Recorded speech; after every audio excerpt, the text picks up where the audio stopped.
What if I told you that happiness, the thing you've been chasing your entire life, might not be what you think it is? That the picture of fulfillment you've been carrying inside your mind may be incomplete, maybe even misleading. We live in a world that constantly tells us happiness is on the other side of achievement, money, success, or even the perfect relationship. But here's the uncomfortable truth. Science, philosophy, and countless human experiences suggest that the way we've been taught to see happiness might actually be sabotaging it. Stay with me, because in the next few minutes, we're going to go deeper than surface smiles or motivational slogans. We'll uncover what psychology has really discovered about happiness, why so many of us feel empty even when life looks good on the outside, and how you can start to rewire your life for genuine fulfillment. Before we go further, let me ask you this.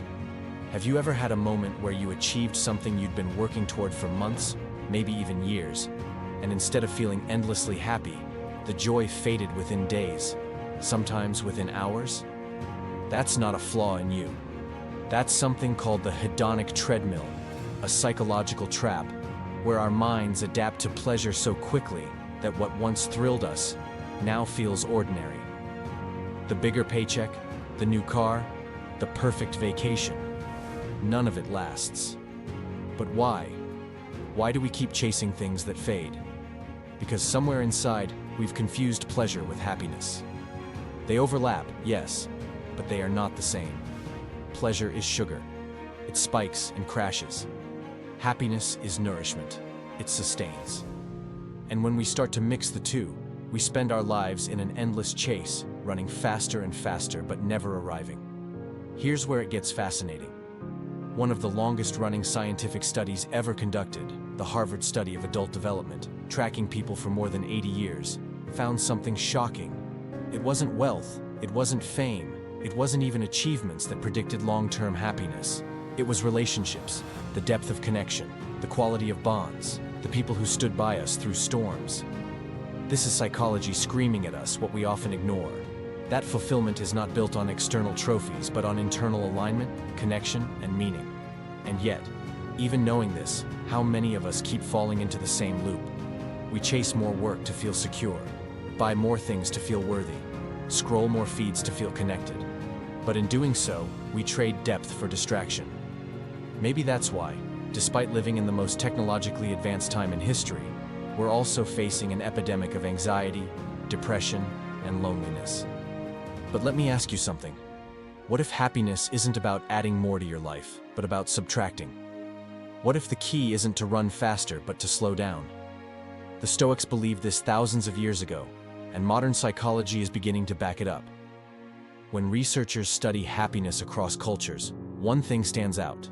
Gratitude, presence, and meaning consistently rise above pleasure and material success. It's not about what you have, but how you see what you have. It's not about chasing the extraordinary, but noticing the ordinary. Think about it. How many of your happiest memories weren't grand achievements, but simple moments? A late-night conversation with someone you trust. Laughter that hurt your stomach. Watching the sunset on a quiet evening. Yet we dismiss those moments because they don't feel like milestones. But psychology says otherwise. Those small daily moments are the building blocks of a fulfilling life. And here's where it gets even deeper. Dopamine, the brain's reward chemical, tricks us into thinking happiness lives in the next goal. It pushes us forward, whispering, once you achieve this, then you'll feel it. But dopamine is wired for pursuit, not satisfaction. That's why the high fades after you achieve the goal. True happiness comes more from serotonin and oxytocin, the neurochemicals of contentment, connection, and trust. And these don't come from chasing. They come from presence, gratitude, relationships, and purpose. So let's ask the question most people are too scared to ask. If science has known this for years, why do so few of us live this way? Why do we keep chasing the wrong things? Because society profits from your emptiness. The market thrives on you believing you're not enough. If you suddenly realized happiness doesn't require the next upgrade, the next status symbol, the next illusion, you'd stop consuming endlessly. And so, our culture keeps feeding us the same lie. that happiness is always elsewhere, always later, always just out of reach. But what if you stopped believing it? What if you redefined happiness not as a destination, but as a practice? A way of living daily, not a finish line to cross. Let me open a loop here, because there's something most people misunderstand about happiness. They think it's about feeling good all the time. But what if real fulfillment also requires pain? Stick with me, because this is where the science of happiness gets uncomfortable.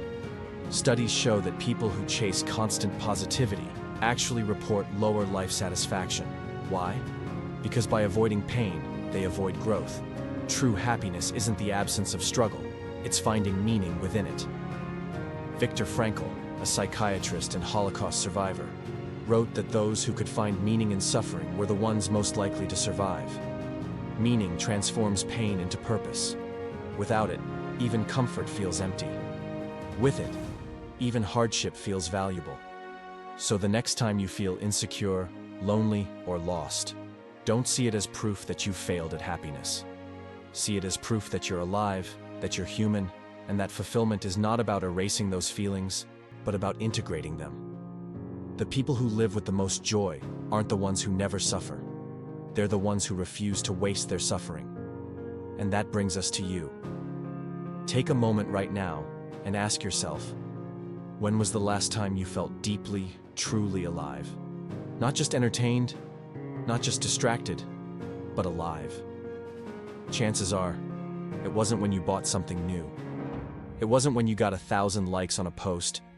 It was probably when you were immersed in something meaningful, whether helping someone, creating something, or being fully present in a moment. That's psychology's ultimate message. Happiness is less about getting and more about being. And yet, here's another twist. Our brains resist this. Left unchecked, we default back to the chase. That's why happiness is not a one-time discovery, but a daily discipline. Gratitude practices, mindfulness, deep relationships, acts of kindness. These aren't fluffy ideas. They are rewiring tools.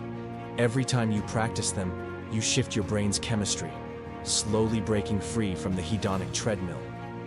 But here's the paradox. Happiness often comes when you stop obsessing over it. When you aim directly at happiness, it slips through your fingers.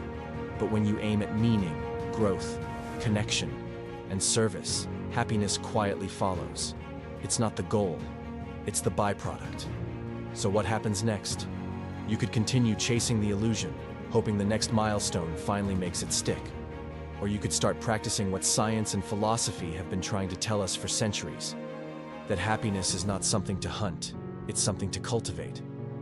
Imagine if you redefined success not as how much you accumulate, but as how deeply you live.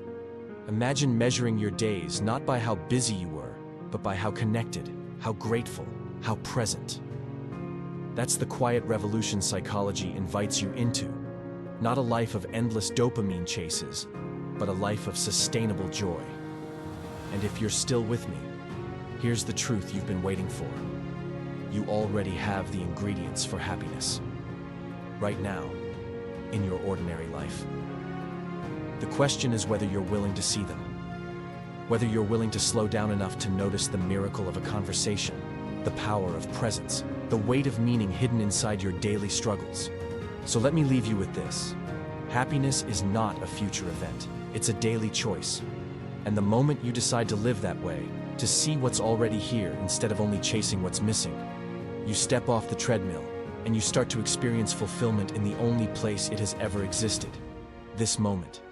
If this message stirred something inside you, I want to invite you to go deeper. Ask yourself today, not tomorrow, not when life gets easier, what truly makes me feel alive? And then move toward it, even if it's small. Because the science is clear, and life is short.